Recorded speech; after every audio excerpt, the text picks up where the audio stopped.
किसान आंदोलन महाआंदोलन में तब्दील हो चुका है। जी हाँ, आपको बता दें, किसान जो अपनी मांगों को लेके सड़कों पर है, रीढ़ की हड्डी सड़कों पर है अपनी मांगों को लेके। अब तक जो 6 वार्ता हुई है केंद्र सरकार और किसानों के बीच में, अब तक वो बेनतीजा रही है, जिसके चलते आज हमारे साथ मौजूद है महिला कांग्रेस की उपाध्यक्ष चौधरी सोनू अलावत जी, और जो आपको ये बता दें इनकी संस्था भी है समाज सहयोग समिति से, जिसमें पिछले 10 साल से कार्यरत हैं। और आपको बता दें फरीदाबाद में जो सबसे पहले कंबल वितरण का आयोजन किया गया था, कंबल जो गरीबों को बांटे जाते हैं, वो सबसे पहले सोनू जी ने शुरू किए थे।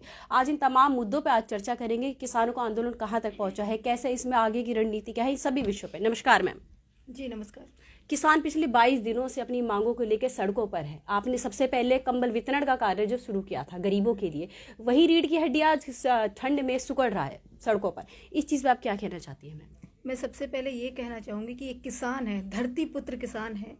वो ठंड में, बारिश में, ओले में, हर परिस्थिति में रहने को तैयार है और सरकार को उनकी मांग को मानना पड़ेगा। एक बहुत पुराना गाना है, गांधी की धरती पे भूखा हलवाला, रक्षक है गोरा भक्षक है काला, कैसा कानून तेरा ओ मुरली वाले, भूखे मरते अन्न पैदा करने वाले, हाँ हाँ और तिक तिक करके जीता हलवाला, रक्षक है गोरा भक्षक है काला। तो आज ये बहुत पुराना गाना दोबारा से दोहराया जा रहा है कि बीजेपी सरकार भक्षक बन के बैठी और उन्हें लगता है कि अन्नदाता के साथ में ऐसा व्यवहार करने पे, या सर्दी पड़ रही है, ओले बारिश होने से अन्नदाता वहाँ से चला जाएगा। पर ऐसा नहीं होगा, क्योंकि वो अन्नदाता है, वो धरती पुत्र है, वो हर मौसम में रहने को तैयार है। तो वो वहाँ से जब तक नहीं जाएंगे जब तक उनकी मांगे पूरी नहीं होंगी।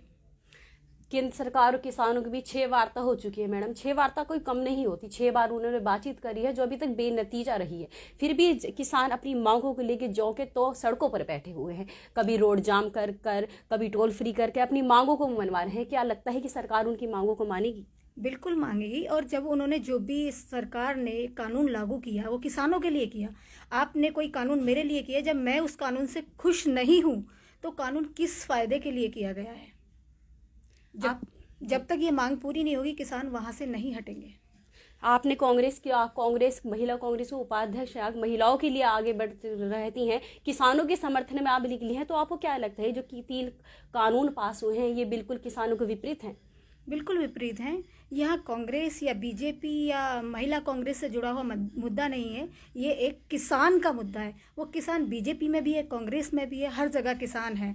आज बीजेपी का किसान भी आने के लिए तैयार है, पर वो मोदी के जो अंधभक्त बैठे हुए हैं ना, उनकी वजह से कोई निकलने को तैयार नहीं है। अगर यही सरकार कांग्रेस की हुई होती तो प्रधानमंत्री नरेंद्र मोदी तक भी सड़क पे होते कांग्रेस के लिए विपक्षी नारा लगाने के लिए। आज कोई भी कांग्रेसी किसी का विपक्षी नारा नहीं लगा रहा, वो किसान के साथ है। और किसान के साथ तो बीजेपी के भी लोग हैं, पर निकल इसलिए नहीं रहे। जो किसान है वो निकल इसलिए नहीं रहे क्योंकि वो अंधभक्ति में लगे पड़े, और ये अंधभक्ति ज़्यादा टाइम तक नहीं रहेगी।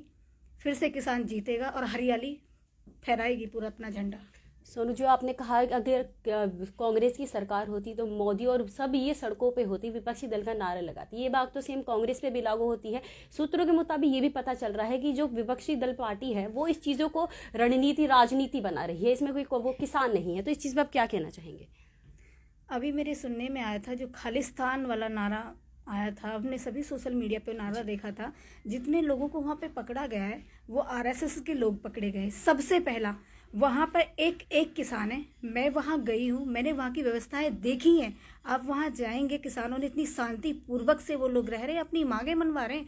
और अगर सरकार को ये लगता है कि वो उन्हें हटा देंगे तो बहुत गलत सोच रहे हैं कि वो किसान है। मैं दोबारा से चीज़ रिपीट करती हूँ, वो धरती पुत्र है और धरती पुत्र इतनी जल्दी से हटने वाला नहीं है। उनके लिए कोई चीज़ मूल की नहीं है।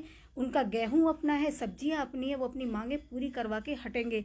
और मैं कांग्रेस पार्टी और मेरी एनजीओ से भी जितने लोग जुड़े हुए हैं, हम सब किसान के साथ हैं। मैं ये नहीं कह रही हर आदमी मीडिया के सामने बैठ के कहता कि मैं किसान का बेटा हूँ, मैं किसान की बेटी हूँ।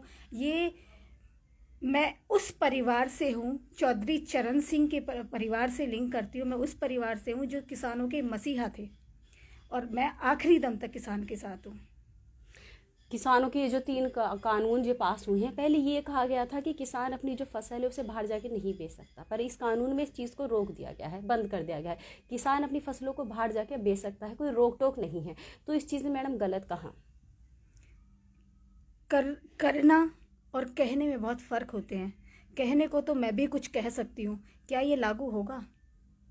मोदी जी इतनी बड़ी बड़ी बातें करते, उन्होंने बोला तो ये भी था कि हमारे खाते में 15 लाख रुपए आएंगे। किसके खाते में 15 लाख रुपए आए हैं? ये तो सिर्फ वो सिर्फ बख्ता अच्छे हैं, करनी उन्होंने कुछ नहीं की है। वो इतने अच्छे प्रधानमंत्री हैं, मैं तो तारीफ करूंगी कि अगर उन्हें वोट चाहिए होती तो वो ये नहीं कहते कि प्रधानमंत्री ने देश में इतना अच्छा काम किया। वो सिर्फ ये बोलते प्रधानमंत्री हिंदुत्व की पार्टी है, वो हिंदू मुस्लिम कराने में बहुत अच्छे हैं। अगर उन्हें देखा जाए तो उन्हें अगर बात कोई और बात आएगी तो फिर शहीदों के ऊपर बात ले आते हैं, फिर कश्मीर के ऊपर पहुंच जाते हैं। कहने को तो पता नहीं क्या क्या करते हैं, पर होता कुछ भी नहीं है। एक चीज़ आप फरीदाबाद के अंदर बता दीजिए, फरीदाबाद के अंदर जितने फ्लाईओवर, जितनी सड़कें बनी हैं वो कांग्रेस के राज में बनी है। उन्होंने सिर्फ फीता काटे हैं, उन्होंने दूसरे की सिकी सिकाई खाई है। आज प्रधानमंत्री से मेरा सीधा सवाल है कि जो अन्नदाता के लिए वो इस तरीके का उन्होंने माहौल क्रिएट कर दिया है, वो अन्न का टुकड़ा क्यों खाते हैं? वो अन्न उन्हीं किसानों के खेत से आ रहा है। शर्म नहीं आती है प्रधानमंत्री को कि आज वो अन्नदाता रोड पे पड़ा हुआ है? कितनी शर्मनाक बात है। केंद्र सरकार द्वारा ये प्रस्ताव रखा गया था, संशोधन प्रस्ताव रखा गया जिसे किसानों द्वारा बिल्कुल अस्वीकार कर दिया गया था। किसान उसमें संशोधन कराने को भी राजी नहीं है। किसानों को 3 जो कानून है बिल्कुल रद्द कराने हैं। तो ये ठीक है? कहाँ उनकी ये मांग ठीक है? मैं बिल्कुल कहूँगी किसानों की मांग ठीक है, क्योंकि वो भगत सिंह के परिवार से निकले हुए लोग हैं। और ये मोदी कितने दिन रुकेगा? ये सत्ता बहुत दिन नहीं टिकेगी। जब वो गोरों को भगा सकते हैं तो चोरों को भगाने में कितना टाइम लगेगा? किसानों की मांग बिल्कुल ठीक है। और मैं सभी से अपील करूंगी कि सभी लोग, जितने भी लोग हैं, उस अन्नदाता के साथ खड़े हों। आप किसानों के साथ खड़ी हैं। अगर कोई कानून सरकार द्वारा लागू किया जाता है तो इसे प्रदर्शन करके, ऐसे आंदोलन करके उसे रद्द करने की मांग भी लेकर कहाँ तक ठीक है? देखो, एक होता उपद्रव मचाना, कहीं तोड़ फोड़ करना। किसान जिस तरीके से शांतिपूर्वक बैठा है अपनी मांग के लिए, सरकार का क्या जा रहा है? ठंड में बैठा है किसान, बैठा है। मैं वहाँ गई, दूध मुहे बच्चे तक, पूरा परिवार है वहाँ किसानों का। अब आज किसानों के जो आंदोलन है उसे 22 दिन हो चुके हैं। इतनी ठुठुरी ठंड में किसान सड़कों पर बैठा है। तो आपको क्या लगता है आगे कि केंद्र सरकार इन जो प्रस्ताव इन्होंने रखे हैं उसे स्वीकार करेगी, इनकी मांगों को मानेगी? मैं पहले तो एक बहुत बड़ी बात कहना चाहती हूँ कि प्रधानमंत्री को ना शर्म आनी चाहिए। आज हमारा अन्नदाता ठंड में ठुठर रहा है। अगर उसको गलत फहमी है ना कि ये बारिश से या ओलों से किसी चीज़ से किसान वहाँ से चला जाएगा, तो बहुत गलत सोच रहा है, क्योंकि वो वहाँ से जाने वाला नहीं है। और मैं किसानों की हर मांग के साथ हूँ। हमने मैम काफ़ी आपकी पोस्ट भी सोशल मीडिया पे देखी कि आप समाज में उतर के काफ़ी लोगों की सहायता करती, चाहे वो महिलाओं के लिए हो चाहे किसी के लिए हो। तो मैम इसमें आप क्या कहना चाहेंगी? मैं एक महिला हूँ और मैं हर परिस्थिति से निकली हुई हूँ। मैंने बहुत बुरा टाइम भी देखा है, बहुत अच्छा टाइम भी देखा है। तो मुझे लगता है कि महिलाओं की आवाज़ उठानी चाहिए। पुरुष प्रधान देश है आज, जहाँ हम कहते हैं कि महिला पुरुष दोनों बराबर हैं, पर ये सिर्फ कहने की बात है, ऐसा कुछ भी नहीं है।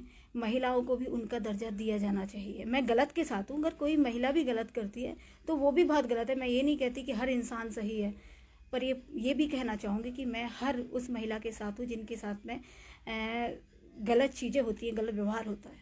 आपकी संस्था, आपको 10 साल हो चुके हैं कार्य करते हुए, समाज की सेवा करते हुए। तो किस तरह की संस्था द्वारा गरीब लोगों को या महिलाओं को सहायता दी जाती है?